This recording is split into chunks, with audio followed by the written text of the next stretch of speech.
I'm talking with Mark Mayer Appel, the founder of The Bridge. You've been aware of the allegations against a school in Boro Park located on 16th Avenue, 61st Street, called Boro.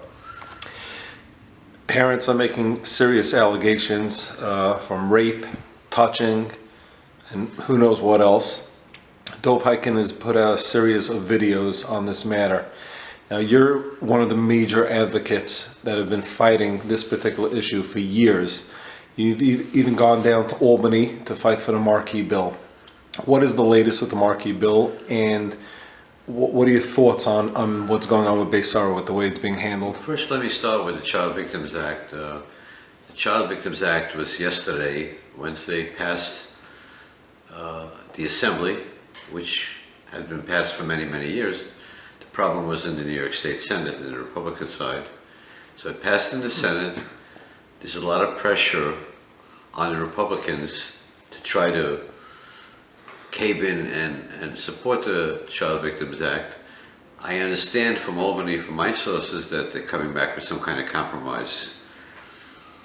But I don't have really 100% faith that we're going to get it done this year, but it looks good for the future. It looks good for, once we get the Assembly Democratic majority, I think that the Child Victims Act eventually will pass in Albany. You know, it's a very, very important bill, very, very important bill. Do you think this is a stain on the Republican Party in the New York State Legislature, the fact that they keep on ignoring this year after year? Obviously, they're going to lose complete power, and once the Republicans lose the Senate and they don't have the Assembly, Republicans are basically done in New York. They may as well just move out of New York, you know. But it's a very important issue. The Child Victims Act, I've been advocating it for the last 10 years, you know. And then you have these organizations, you know, Aguda and other organizations that try to scare the population, saying it's against yeshiva. It's ridiculous. It's like the most ridiculous argument I've ever heard in my life. You know, who in the right mind would want to send a child to yeshiva if you know the child is not safe in that yeshiva? You don't send your child to a grocery store if you knew there was somebody working there in the grocery store that was dangerous. To send them to yeshiva, we have to make sure. And this, what happened on 16th Avenue in Boro Park, just, you know, supports our theory. You know, you have one Meshuggah guy working there, right, doing things inappropriately, and this has been going on for years.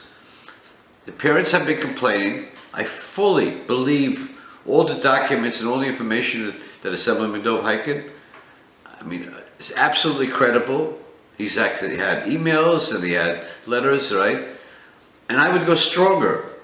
I'm not a political officer. I can say something that Dov doesn't want to say.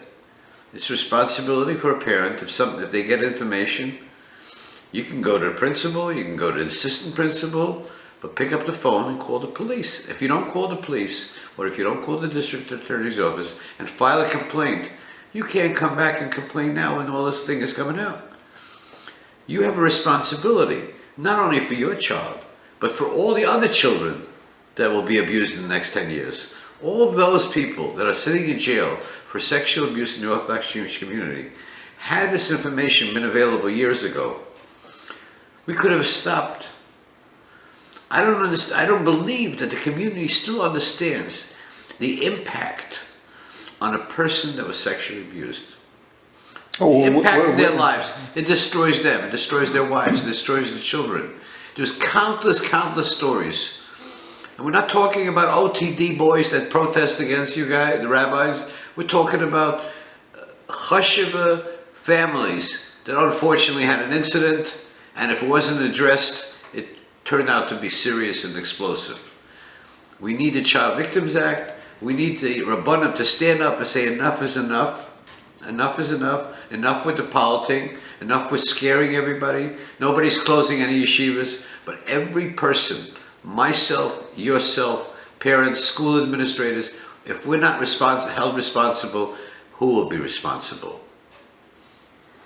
Now, what does it say? I mean, there's some parents, when the media has been asking them to be interviewed And it doesn't have to be with their name, does not have to be even with their face, just so there's validity to the story. And they turn around and say, no, we're not making police reports, yet they keep on screaming. And when the media is saying, listen, we're trying to help you, and they turn around, they also call the media and askanim and advocates, quote, predators. They're now calling me, they're calling you, they're calling other people, we're the problem. It's like, how does that... The problem is somebody has 4 or 5 or 6, 7 children in Boro, large families, and the children are going to the Beit Sora. What is that the name of the school? Beit Sora, right? They have no choice. They have no choice. Where are they going to send their children? Obviously, they were not accepted in other schools, or the tuition was too high. So they're basically held hostage to this particular yeshiva. They're held hostage. They have no choice. And they make a decision, if we were to go forward and complain, everybody's going to call them Masa rat. They're going to call them, you're a rat. You're a Masa, Masira, you know what I mean? Here you have a case, it's not even a Jewish guy, and yet they're still saying it's Masira. I don't want to go into so much into halachic interpretations, but anybody in the world, and I've said this 100 times, that has read Rabbi Yashiv's psak to Rabbi Feivel Cohen in Brooklyn, he clearly says that if you know an act has been perpetrated on your child or a friend or a neighbor, you must immediately go to the police. For the first 5 years after the Shiloh was printed in Rabbi Cohen's Sefer, there were certain organizations, including the Aguda, that were still saying, hey, you have to go to a rabbi first. It was only now, because of many advocates and many people that they've interpreted the law, that if it's something that you know for sure, it happened to your child or it happened to your neighbor, you must call the police. We can't come back and complain that the authorities are not doing anything about it. We must go to the district attorney, must go to the police. They open up in a file, so if something happens the next week to somebody else, the file gets doubled and tripled, and then hopefully we get some action. We can't sit back any longer and see this thing happen. It appears to me, I don't have intimate knowledge of this case, but it appears to me from Assemblyman Dov Heiken, his emails and the letters, that this is a serious, very serious case. Well, can law enforcement now subpoena Assemblyman Dov Heiken because he just went on video claiming he has proof via letters directly from the parents? Isn't that a problem now? I know you're not a lawyer, but as an advocate, you dealt with these questions before. The question is, there's a lot of politics there. There's still a lot of Askanim, I don't want to mention the name tonight, but a lot of Askanim that are still working to suppress these cases, thinking they're doing a favor to the frum community. They're doing a disservice to the community. They're not Askanim. There are people that are running around in Flatbush in the Borough Park, with people with no education, and pretending to be advocates and liaisons to the police department, to the district attorney, But this is a very, very serious issue. What message would you like to give to these parents watching?